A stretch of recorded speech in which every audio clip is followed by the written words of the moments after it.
Hello, and welcome to Transition Tea, the podcast dedicated to demystifying the world of healthcare transition and activation planning. I'm your host, Kelly Guzman, the president and CEO of Yellow Brick Consulting. Today, I am honored and excited to have Sicy Simoes joining us. So, Sicy, welcome to our podcast. Thank you for taking time to visit with us. So, can you please provide the listeners with a brief background about you? Certainly. Thank you very much for inviting me today and for the wonderful tea. It is actually delicious. My name is Sicy Simoes, and I own a small consulting firm called Simoes Management Group. And primarily for the last 20 years, I've been in the healthcare industry in the construction management field. And throughout my career and opportunities in that field, I've taken on several roles, from managing construction projects to actually moving and doing the transition planning and activation of different projects throughout the years for a couple of healthcare firms. Thank you for that. So today we are drinking Alpine Punch tea, and I love David's tea, so that's where we got it. But it's got rooibos, it has coconut, it has apple, and it has almonds, rose. So it's really actually quite delicious. So very delicious. Listeners, please grab a cup and join us, and we're going to talk transition. So tell us about your entrance into healthcare, because you're an engineer by background. So how did you get into this role, and how has that experience helped you? So in school, I was a construction management and engineering major, and most of those career paths take you to a general contractor, subcontractor world, which is where I entered the field of construction. And as a result, in that field, I was working for a firm at the time that did healthcare projects, and they eventually assigned me to some small healthcare projects there. And I started doing that and meeting people in the healthcare environment.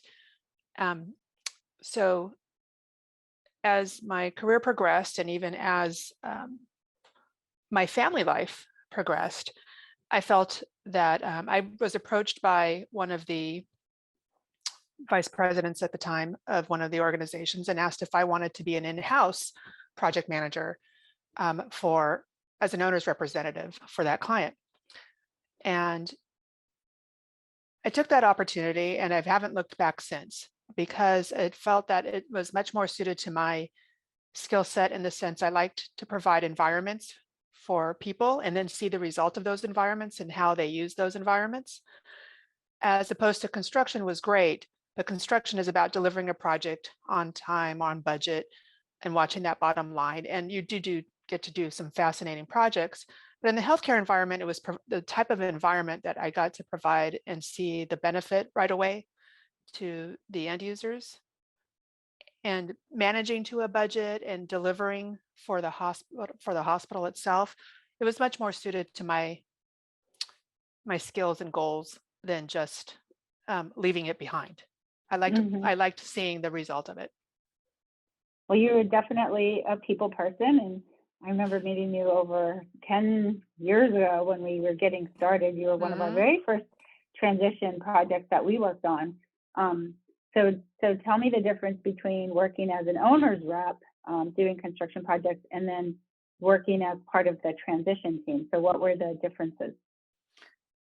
Well, I will have to say I learned so much in partnering with your firm all those years ago, because I did move management all the time, for different types of small departmental moves. But when so as an owner's rep, I was always involved in the programming and the planning and the construction and the negotiation and the design team.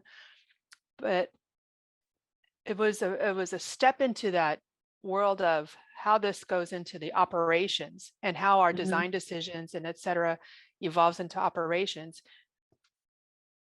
That really opened my eyes to really see that A, improve my listening skills, and B, when I am planning or designing, it just expanded that knowledge and different questions that I ask at the beginning and engage the end users in conversation. And I think that's provided a huge level of the relationships that I've had with these long-term clients. because I do ask these questions, and they often ask me, and again, this is a result of working with some of your team, and doing some of the work that we've done. Like, they ask me if I actually have a healthcare background. I go, no, I just work. I think it's just osmosis, is working with all these clinical people, but it's learning to, I've listened a lot differently than I did before. I mean, I've definitely asked different questions, and ask them in a result is how it's going to provide the best outcome, workflow, throughput, environment for patients, and environment for staff. You had a wonderful partner, Lynn Taylor, who was one of your clinical partner, nurse partner, when we were working on the project. And I do remember the conversation about using evidence-based practice and evidence-based practice, and how we were going to apply that to the design. So you remained in the facility, and we've done many projects together. So in terms of your current role, tell us about your current role and the projects you work on now. So I actually, it's nice, to be honest. I've because of I work with some clients that I've worked with for a long term, and so as a result of the skill set I've developed, I'm usually brought in to help with some of the initial designing and asking questions in the programming piece, because I know I've seen how the operations side is affected from the activation and the training. And it also helps. And then I'm usually brought back again for the activation piece or the move, departments. And the organizations I've worked with, that ranges from small departmental administrative moves to, again, complete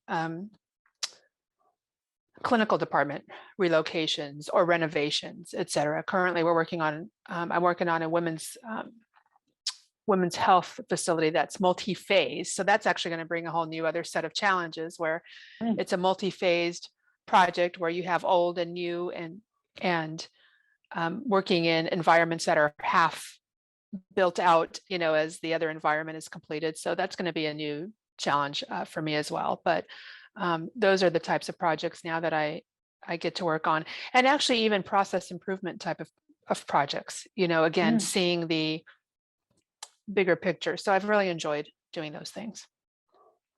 So you guys have a great group of people, and I feel like you're in a very unique role where you're in construction, so it's women in construction, and you get to work with a whole team of primarily women, helping to bring up these construction projects. So how have you seen construction change, either from the beginning of your career or during the past 10 years?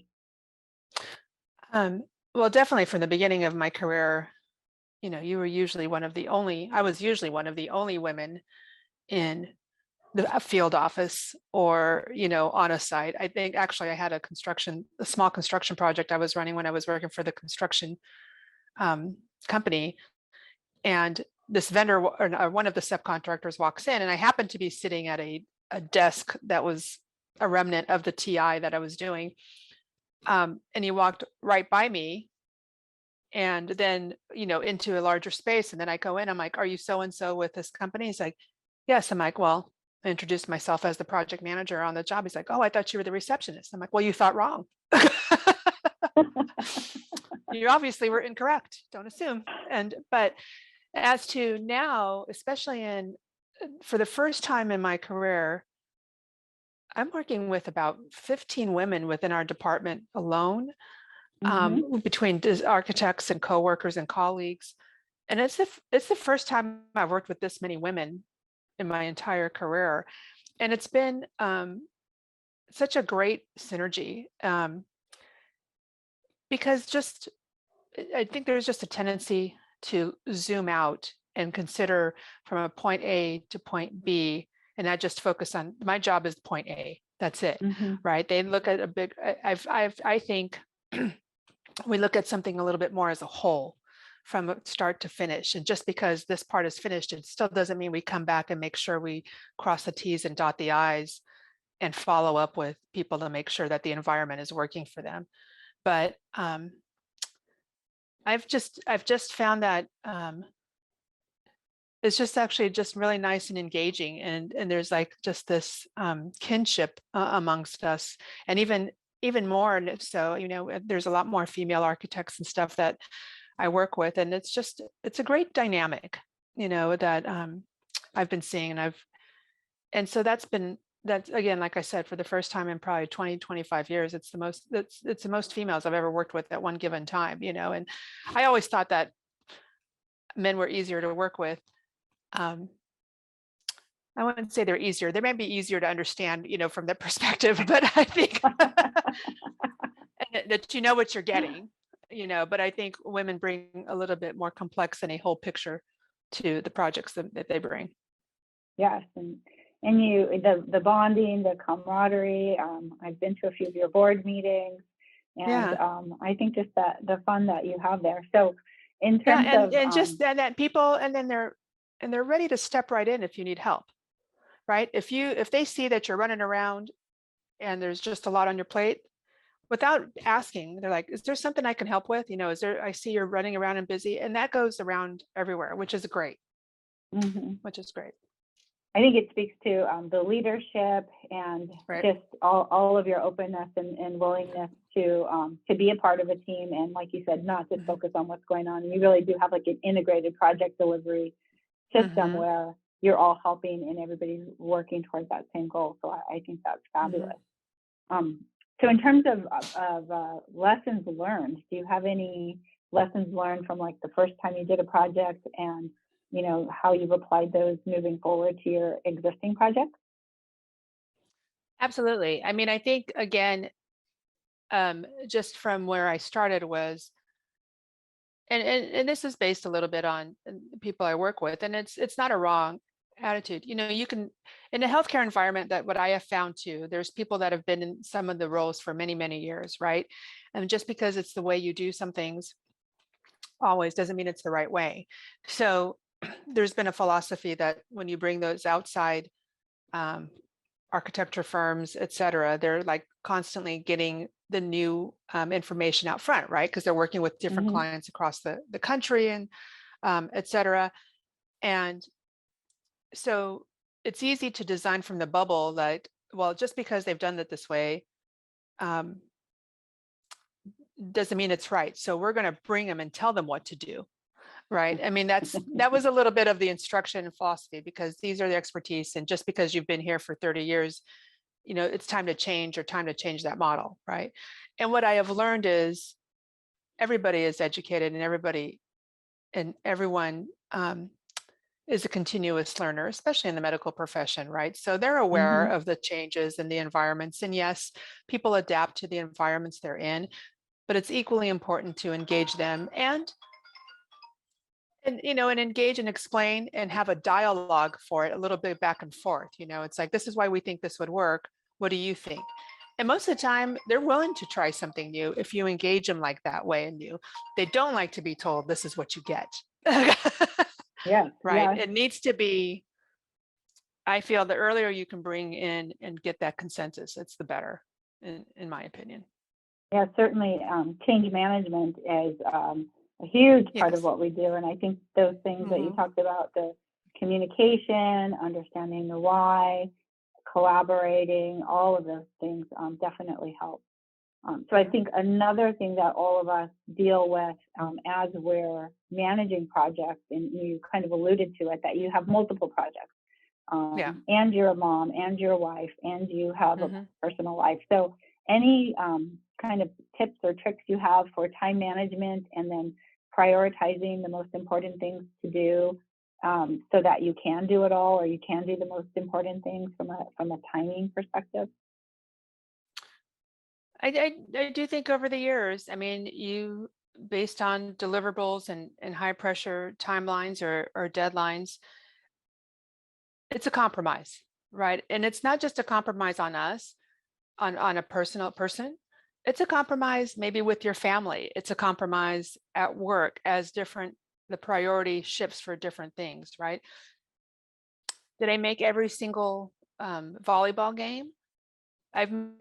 I've made an attempt, and I made most of them, but sometimes I got stuck, and I talked to my kids about it, and they understood, and they engaged. And I mean, I would bring my kids to work, and and show them, what I do and those types of things. And that again also helps like my colleagues and stuff understand that there's a life outside of this bubble, right? And so as far as tips and tricks, it's, it really just flows, and different things will take different priorities at a given time. My career is never always the first thing.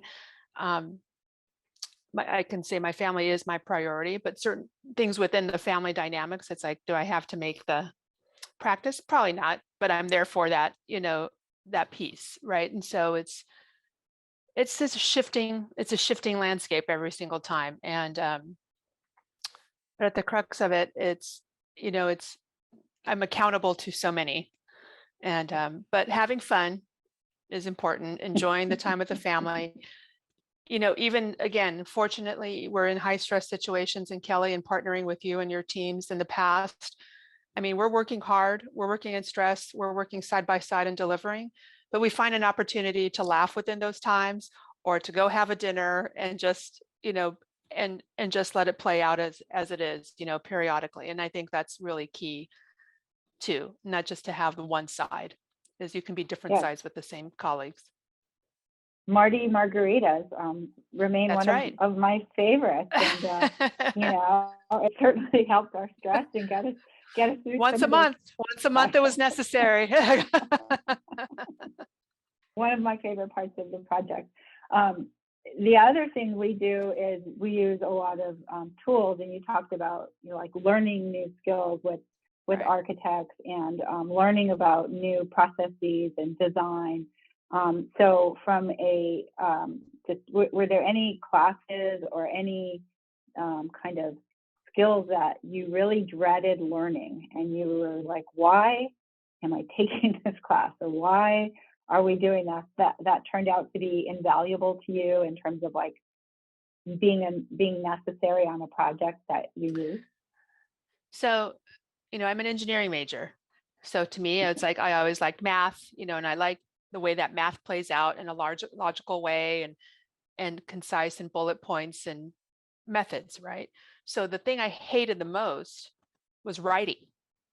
So, to write something or come up with something and to write. And I can honestly say, I mean, I think it was my last quarter at Cal Poly down in Southern California, and I had this required class that at the end of the day, it was supposed to be a technical writing class. And I couldn't get the class, but I got a substitute, and it ended up being a creative writing class, which to me might as well have been nails on a chalkboard. I'm like, oh my God, I have to write creatively.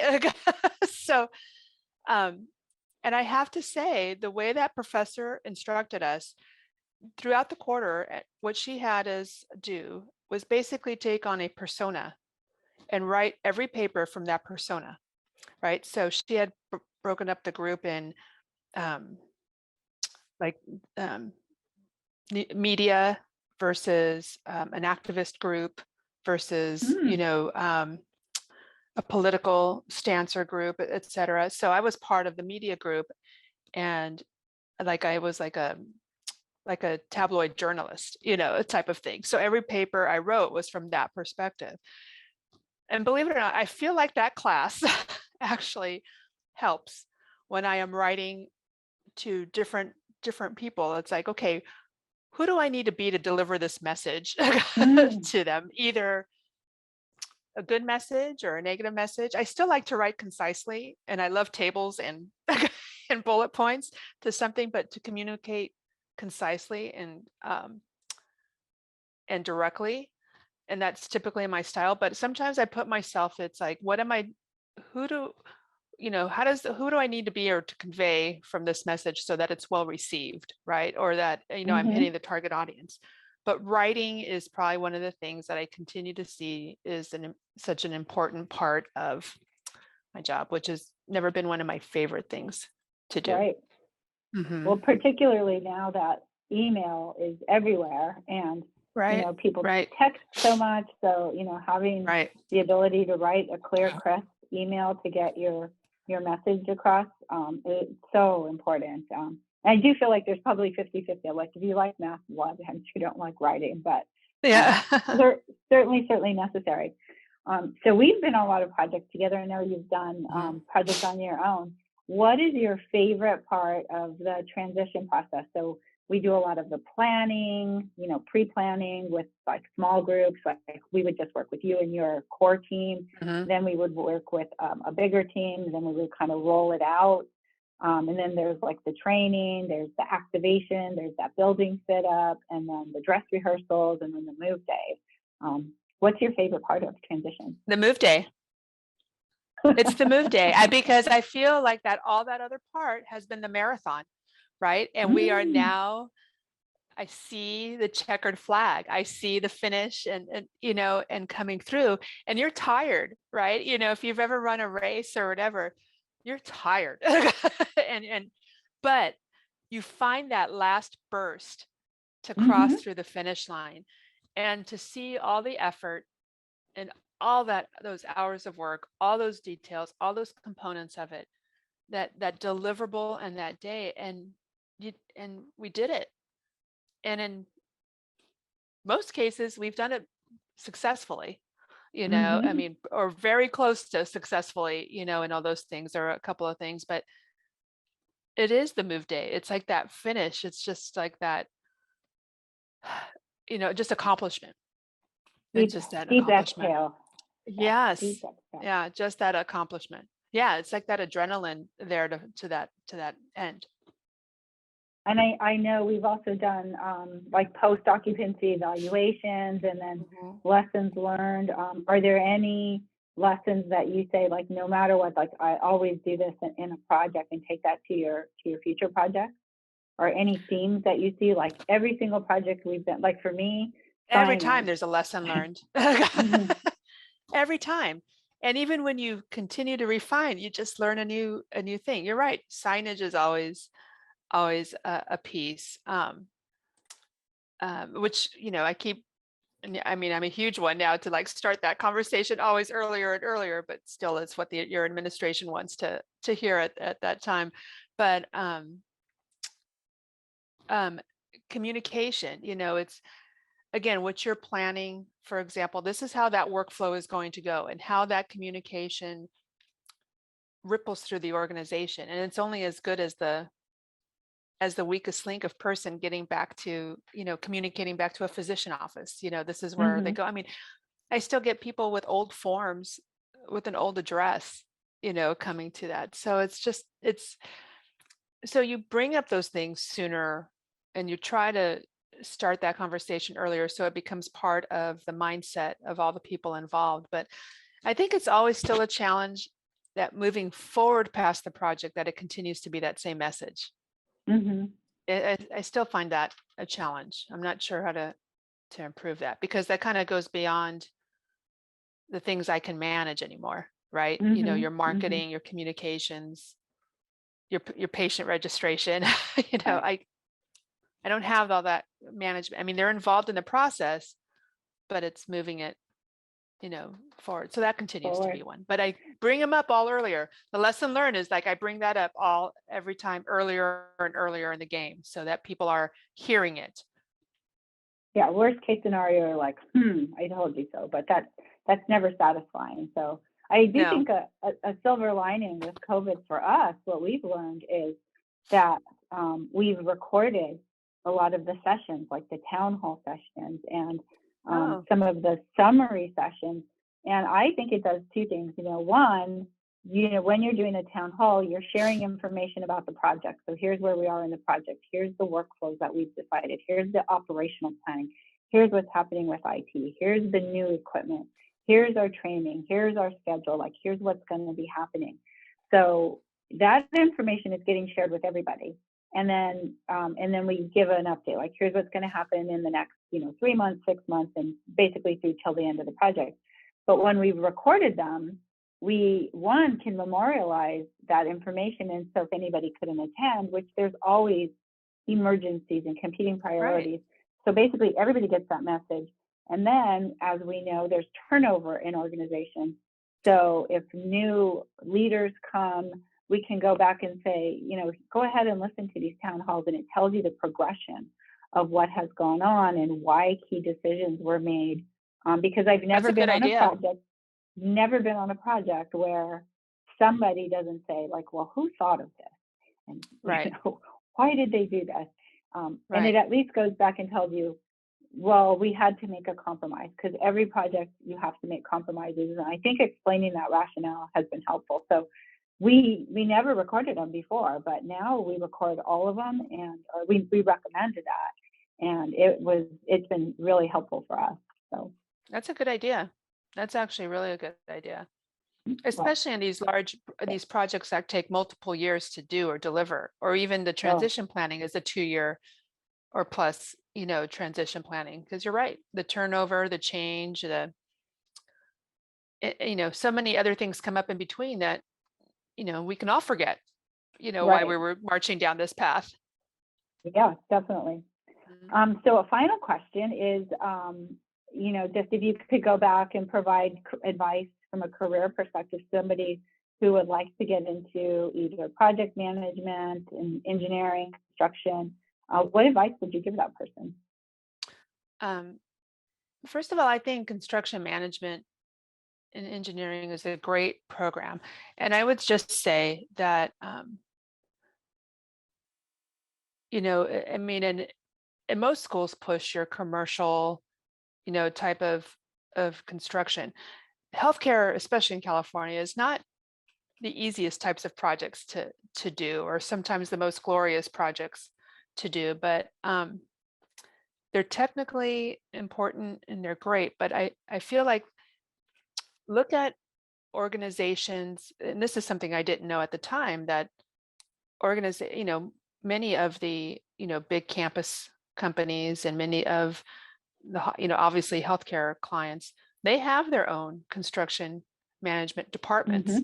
right? I mean, again, in school, you don't think of that as working for a owner per Absolutely se. right. That's, I mean, at least when I went to school, that wasn't what was pushed. It's your general contractor and stuff. But I think I would have that would have been really interesting to know that as an option, Mm-hmm. that those things were out there in career, because it's a little different. It's a little different. I think just that long-term kind of relationship and environment, creating environments for people and seeing the result of what you create and living with it and continuing to be able to improve it. I mean, I've that's one of the things that I've enjoyed, having long-term relationships with my clients. I love it. I love it, and Mhm. love working with you. So thank you Me too. I for love working with your team. love all of the information that you shared with us. So thank you. And Hmm. now we're going to transition into rapid fire. So Okay. little game that we play. But we'll start off easy. So summer or winter? Summer. Favorite city in the world? London. Thought you were going to say somewhere in Portugal. I like that too, but I do love London. What is the best age? Now. Now, oh, that is an Hmm. answer. And I know you had a milestone birthday, so that's even better. Hmm. Name a primate besides a monkey or an ape.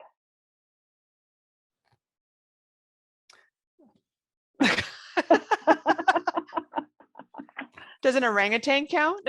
Orangutan, there you go. That was one I thought of. All right, name one of the seven dwarfs. Grumpy. Funny. How many hours a day do you sleep? Usually. Yeah, probably about a good 6. A good Oh, 6, 7 is great. I love seven. Yeah. How about your favorite workout? Hiking. Oh, and I love walking with you. Hmm. Are rats cute? No.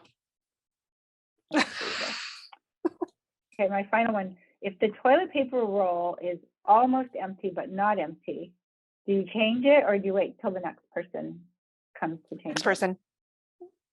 it? Okay, Ron, did you hear that? It's All not right, empty yet. There's still paper on there. that's a good one too. Why be wasteful, right? So, Right. well, I'm glad you enjoyed this tea. I loved it. Very Alpine much. Punch. Very yummy. So, and thank you for your time today. Do you have a LinkedIn connection you want to share with everybody? I do at Simoes Group. It's not up to date yet, but I'm working on that as well, and having a little bit of a rebranding effort. But you can always also email admin@simoesgroup.com for some more information on us as well. Wonderful. Well, thank you. You're So welcome. that's gonna do it for this episode of our transition tea. And on our next episode, we'll be joined by another healthcare leader to chat over a cup of best practices, pouring over new insights, and steeping the next blend of transition and activation expertise. So thank you for listening. And if you want to hear more conversations like this one, please subscribe to our transition tea wherever you get your podcasts. And if you want to see live videos of our recordings, you can follow our Yellowbrick YouTube channel. So until next time, cheers. Next time, Kelly. Cheers. Thank you for having me.